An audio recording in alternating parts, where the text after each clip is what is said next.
Nagsama-sama ang ilang alumni ng University of the Philippines sa kanilang UP General Alumni Homecoming.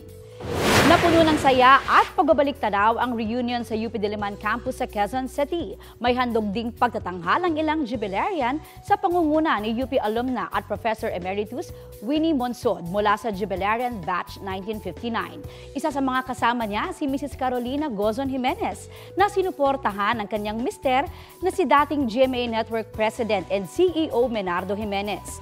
Full support din ang kanilang mga anak at apo. Binigyang parangal din ng ilang alumni na jubilarians.